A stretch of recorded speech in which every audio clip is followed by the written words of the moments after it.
اگر انسان اپنے مقام کو پہچان لے تو یہی اس کی کامیابی ہے۔ آپ اس ادارے میں ہیں، یہ ادارہ بہت عظیم ادارہ ہے۔ ایک چھوٹی سی جگہ تھی، قبلہ مفتی صاحب نے یہاں کام شروع کیا اور آج ماشاءاللہ ایک اچھی عمارت جو ہے آپ کے سامنے، اور بے انتہا محنت کی ہے، بے انتہا محنت کی ہے۔ ہم برسوں سے مفتی صاحب کی بارگاہ میں حاضر ہوتے رہے ہیں، بہت سے معاملات ہم نے دیکھے ہیں کہ کتنی قربانیاں جو ہے انہوں نے دی۔ اللہ تبارک و تعالیٰ ان کی تمام قربانیوں کو اپنی بارگاہ میں قبول فرمائے۔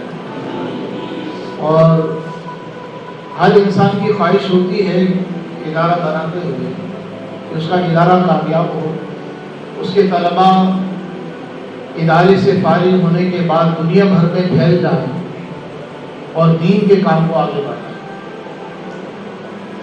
بے انتہا طلباء یہاں سے فارغ ہوئے، حافظ بھی بنے، عالم بھی بنے، اور اپنی اپنی جگہ پر وہ کام کر رہے ہوں گے۔ اللہ انہیں بھی کامیابی عطا فرمائے۔ اب اس میدان میں آپ ہیں، آپ کو کیا کرنا ہے؟ آپ کو ایسا بننا ہے اور ایسا کام کر کے دکھانا ہے کہ رہتی دنیا تک لوگ آپ کی مثال دیں، اپنے عمل سے بھی، اپنے کردار سے بھی، اور دین کے کام سے بھی آپ کی ایک نمایاں پہچان ہو۔ عالم کا مقام کیا ہے، عالم کا مرتبہ کیا ہے، حافظ کا مقام کیا ہے، حافظ کا مرتبہ کیا ہے، یہ ہم سنتے رہتے ہیں۔ اور عالم کی بڑی شان ہے، حافظ کی بڑی شان ہے، پڑھنے والے کی بڑی شان ہے، پڑھانے والے کی بھی بڑی شان ہے۔ آپ کو اپنی بھی قدر کرنی ہے، اپنے اساتذہ کی بھی قدر کرنی ہے، جو آج یہ آپ کو جام بھر بھر کے پلا رہے ہیں نا، اس جام کو آپ نے پینا بھی ہے اور ان کے اس پیغام کو آگے پہنچانا بھی ہے۔ ایک ادارے میں رہنے والا خادم یا ایک دربار میں رہنے والا خادم، بسا اوقات ایسا ہوتا ہے کہ خادم کو ہم لوگ اہمیت نہیں دیتے، کام کرنے والوں کو ہم لوگ اہمیت نہیں دیتے، لیکن کیا پتا کہ یہ کام کرنے والا جو ہے اللہ کی بارگاہ میں کتنا مقبول ہے۔ سرکار بغداد حضور غوث پاک رضی اللہ تعالیٰ عنہ کے دربار میں ایک ایسا شخص کہ جو لوگوں کو لوٹے میں پانی بھر کر پلاتا تھا، دیتا تھا، اور لوگ اس سے وضو کیا کرتے تھے۔ اب لازم بات ہے یہ کام تو ایک خادم کا ہے، لیکن خادم کا مقام کیا ہے ہمیں نہیں پتا، اور بعض اوقات بندہ اپنے مقام کو بھی نہیں سمجھ پاتا کہ اس کا اپنا مقام کیا ہے۔ خادم ہے، اس کا مقام کیا اسے نہیں پتا، لیکن دنیاوی معاملات میں وہ یہ دیکھتا ہے کہ یار میں تو ایک خادم ہوں، میں تو ایک نوکر ہوں۔ طالب علم جو ہے وہ یہ سمجھتا ہے کہ میں تو بس پڑھنے آیا ہوں، ماں باپ نے مجھے بھیج دیا ہے۔ بسا اوقات گھر کا ماحول ایسا ہوتا ہے کہ گھر والے چاہتے ہیں کہ میرا بچہ حافظ بنے، میرا بچہ عالم بنے، اور بعض اوقات زبردستی بچے کو بھیجا جاتا ہے کہ یار یہ کچھ تو کر لے، لیکن وہ آنے والا بچہ جو ہے وہ آ تو گیا، لیکن وہ اپنے مقام کو سمجھا نہیں، اس کا مقام کیا، اس کا مرتبہ کیا۔ وہ گھر سے چلا تھا علم حاصل کرنے کے لیے، اس کا مقام یہ ہے کہ اللہ تبارک و تعالیٰ اس سے کتنا راضی ہوتا ہے، کتنا خوش ہوتا ہے۔ یہ روایت آپ لوگوں نے بھی سنی، کئی بار سنی ہوگی، کہ اس کے لیے طالب علم کہ اس فعل، اس عمل کے لیے رب تبارک و تعالیٰ اس سے کتنا خوش ہوتا ہے، کتنا راضی ہوتا ہے، کہ جب یہ گھر سے چلتا ہے تو راستے میں زمین پر رہنے والی جتنی بھی چونٹیاں ہیں وہ چونٹیاں بھی اس کے لیے دعا کرتی ہیں۔ یہ جتنے پرندے ہیں، درندے ہیں، اللہ کی جتنی مخلوق ہیں، وہ سب اس کے لیے دعا کرتے ہیں۔ یعنی ابھی آپ اپنے گھر سے علم حاصل کرنے کے لیے چلے ہیں، ابھی حاصل نہیں کیا ہے، ابھی عالم نہیں بنے ہیں، ابھی حافظ نہیں بنے ہیں، لیکن آپ علم حاصل کرنے کے لیے ابھی گھر سے چلے ہیں، تو اللہ کی کتنی رحمتیں آپ پر نازل ہو رہی ہیں، اللہ کا کتنا کرم ہے آپ پر کہ اللہ کی ساری مخلوق جو ہے وہ آپ کے لیے دعا کر رہی ہے۔ آپ اپنے مقام کو سمجھیں، آپ اپنے مرتبے کو سمجھیں کہ آپ ہیں کیا۔ آپ کو چھوٹی بڑی مخلوق نہیں ہے۔ اسکولوں میں پڑھنے والے بچے جو ہیں آپ کے مقابلے میں کچھ نہیں ہیں۔ دیگر جو دنیا میں لوگ اپنی اپنی مستیوں میں مگن ہیں، آپ کے مقابلے میں کچھ نہیں۔ آپ حافظ بن گئے، آپ عالم بن گئے، آپ کی شان بہت ہے۔ کل بروز قیامت اللہ تبارک و تعالیٰ عالم کو اختیار دے گا، اور وہ عالم جو ہے گنہگاروں کے ہاتھ پکڑ پکڑ کر اللہ کی بارگاہ میں سفارش کرے گا کہ مولا اسے بخش دے، اور اب تبارک و تعالیٰ بخشش کے پروانے جو ہے وہ جاری کر دے گا۔ کیا مقام ہے آپ کو۔ ہمارے ایک مدرسے کا ایک طالب علم جو ہے، اس کے دادا کا انتقال ہوا، اور انتقال سے پہلے اس نے اپنا ایک خواب سنایا، اور یہ خواب جو ہے ایک حدیث پاک کی تعبیر دی ہے۔ اس نے خواب دیکھا کہ اس کا انتقال ہو گیا اور محشر کا میدان ہے، ہر بندہ جو ہے پریشانی میں گرفتار ہے کہ اس کے بارے میں کیا فیصلہ ہوتا ہے۔ یہ اس بچے کا دادا جو ہے، اس نے اپنا یہ خواب سنایا ہے کہ مجھے بلایا جاتا ہے، میں گھبرا گیا کہ نہ جانے میرے بارے میں اب کیا حکم ہوگا۔ مجھے بلا کر میرے سر پہ ایک تاج سجا دیا جاتا ہے، اور وہی حدیث بات کہ حافظ جو ہے اس کے باپ کے سر پہ ایسا نورانی تاج رکھا جائے گا جس کی روشنی سورج سے زیادہ ہے، اتنا حسین و جمیل ہوگا کہ لوگ اس سے پوچھیں گے کہ تمہارا مقام کیا ہے، تم کون ہو، وغیرہ وغیرہ۔ تو وہ بابا کہتے ہیں کہ میرے سر پہ وہ تاج سجا دیا گیا، اور لوگ بڑی عزت سے مجھے دیکھ رہے ہیں، بڑی محبت سے دیکھ رہے ہیں۔ میں نے پوچھا کہ آخر یہ تاج مجھے کیوں سجایا؟ مجھے کہا گیا کہ تمہارے بچے نے قرآن حفظ کیا ہے، سبحان اللہ، اس وجہ سے تمہیں یہ اعزاز دیا گیا۔ اب آپ اس سے اندازہ کر لیں کہ حافظ کی عالم کی شان کیا ہے۔ میں صرف ایک خادم کی بات آپ سے عرض کروں، اس کے بعد اپنی گفتگو ختم کرتا ہوں کہ آپ کا مقام تو بہت عرفہ ہے، بہت اعلیٰ ہے، آپ بڑی شان والے ہیں، آپ اپنے مقام کو سمجھیں۔ سرکار بغداد حضرت غوث پاک رضی اللہ تعالیٰ عنہ کے مدرسے، آپ کے دربار کے باہر جو شخص جوتے سیدھا کیا کرتا تھا، جو شخص لوگوں کو وضو کرواتا تھا، اس کے دل میں ایک خواہش پیدا ہوئی کہ یار ہم تو یہاں بیٹھے رہتے ہیں، لوگ آتے ہیں ہمیں وضو کرواتے ہیں، بڑے بڑے لوگ بھی آتے ہیں، دیندار بھی آتے ہیں، دنیا دار بھی آتے ہیں، اور نہ جانے دنیا میں وہ کس رنگ میں ہوں گے، دنیا کی کتنی آشائشیں انہیں ملی ہوں گی، اور ہم جو ہے صبح ہوتی ہے یا لوٹا اٹھایا، شام ہوئی لوٹا اٹھایا، ہمارا کام ہی یہی۔ اب یہ بات اس نے اپنے دل کی، جو چپل سیدھے کرنے والا تھا، اس سے کہی۔ اتنے میں دو اشخاص آتے، اور وہ جو آنے والے تھے وہ کوئی عام نہیں تھے، ان کا مقام کتب کا تھا، بڑے مرتبے والے تھے۔ وہ دونوں آئے، ان دونوں نے اس سے کہا، جو وضو کرواتا تھا، انہوں نے اسے پہچانا نہیں یہ کون ہے، اس سے گفتگو کی کہ یار چل تو بھی ہمارے ساتھ چل، دنیا کے مزے تو بھی دیکھ۔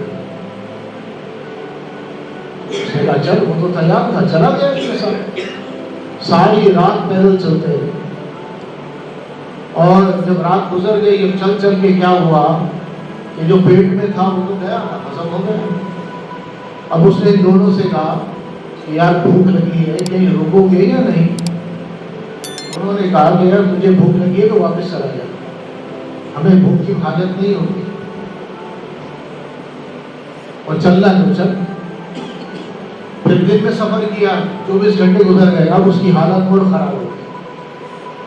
اب اسے یاد آ رہا ہے، اپنا ادارہ یاد آ رہا ہے، غوث پاک کا دربار یاد آ رہا ہے کہ یہاں تو کوئی پریشانی نہیں ہے نا، کھانے کو وقت، کھانے کا جی جب بھی چاہے تو کھانے کو کیا کیا آ جاتا ہے۔ آپ اپنے اوپر غور کریں، کبھی آپ کو بریانیاں مل رہی ہیں، کبھی نیاز آ رہی ہے، یہاں کا کھانا اپنی جگہ ہے، اس کے علاوہ بھی نیازوں کا اہتمام ہوتا ہے، کھانے کا اہتمام ہوتا ہے، دعوتوں کا اہتمام ہوتا ہے، کبھی جلسہ ہو رہا ہے، تو یہ بڑی نعمت ہے۔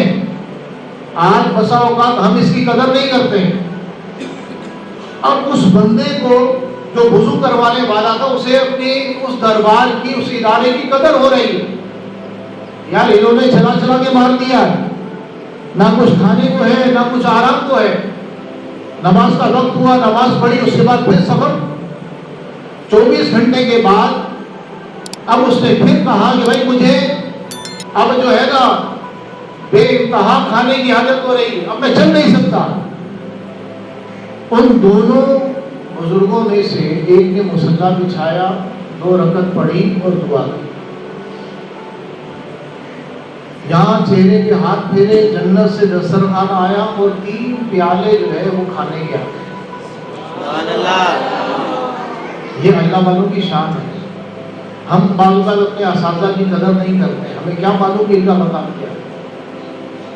ہم اپنے اساتذہ سے دعائیں نہیں کرواتے ہیں، پر یہ ہوتا ہے کہ پڑھائی ہو رہی ہے، استاد نے سختی کی تو شیطان دل میں ایک وسوسہ ڈالتا ہے، ذہن میں عجیب سی باتیں آتی ہیں، یار ہم تو یہاں مار کھانے کے لیے آئے۔ ایسا نہیں ہے، ان کا بڑا مقام ہے، ان کا بڑا مرتبہ ہے۔ بہرحال کھانا کھا لیا، پھر سفر، پھر 24 گھنٹے گزر گئے، پھر اس نے کہا کہ یار بھوک لگی، پھر دوسرے نے مصلی بچھایا، دعا کی، پھر جنت سے دسترخوان آیا اور 3 پیالے آ گئے، تینوں نے کھا لیے، پھر سفر کا آغاز ہوا۔ اب جب اسے کھانے کی حاجت اس نے اظہار کیا، ان دونوں نے کہا کہ بھائی ہماری باری ہو چکی، اب تیری باری ہے، اور اب تو مصلی بچھا، تو نفل پڑھ، تو دعا کر۔ اس نے کہا کہ بھائی مجھے تو کچھ نہیں آتا، وضو کرواتا تھا نا، میرا تو کام ہی یہ تھا۔ وہ دربار غوث پاک کا دربار تھا، وہ ادارہ تھا جس ادارے میں کبھی کمی نہیں ہوئی، کبھی پریشانی نہیں ہوئی۔ اب اس نے کہا کہ مجھے کچھ نہیں آتا۔ ان دونوں نے کہا کہ بس نہیں آتا تو پھر بھوکا مر۔ اب کیا کرتا؟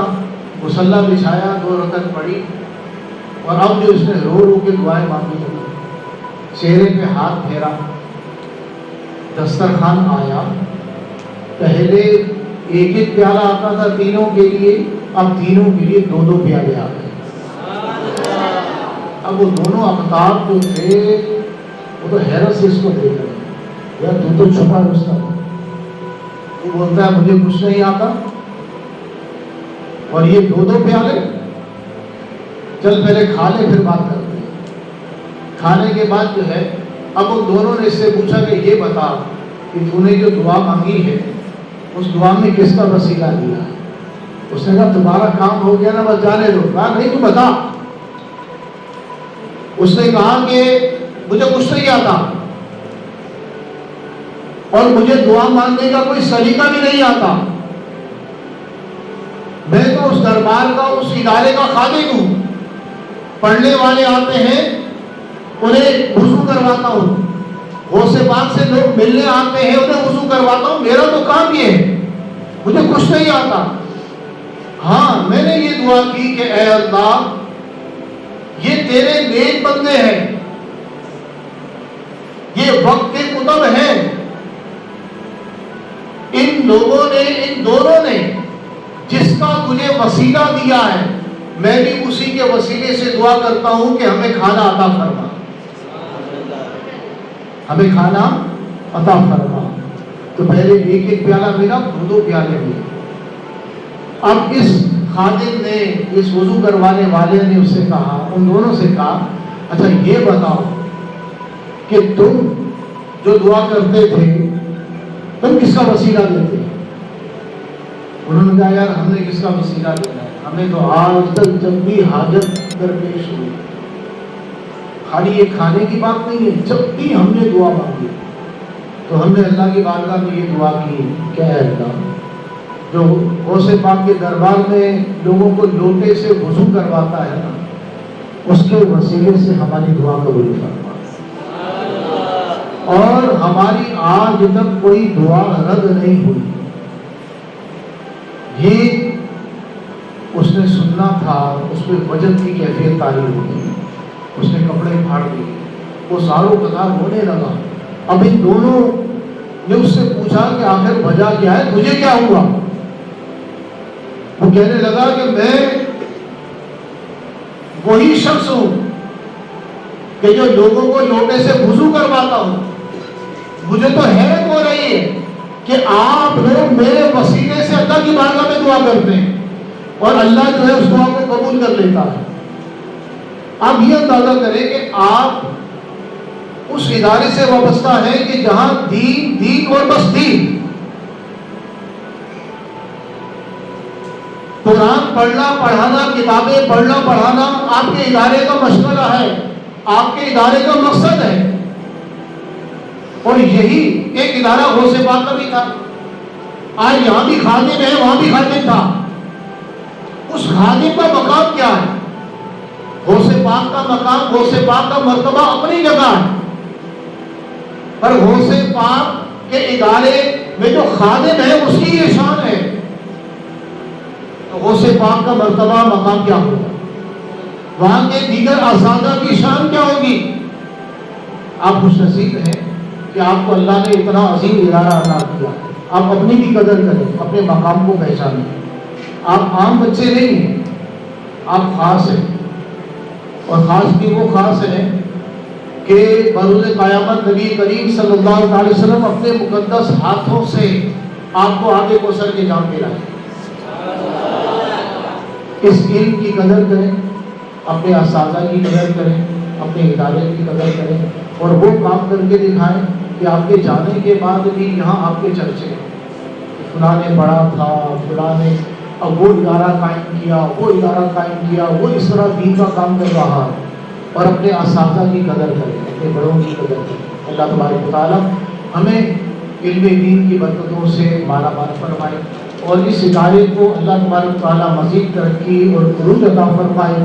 قبلہ مفتی ابراہیم نعیمی صاحب، قبلہ مفتی گل احمد نعیمی صاحب اور تمام اساتذہ اللہ کریم ان کے علم میں، عمر میں، علم میں، رزق میں برکتیں عطا فرمائے، اور ان کی برکتوں سے اللہ کریم ہمیں مستفیض فرمائے. آمین بجاہ نبی کریم صلی اللہ علیہ وسلم.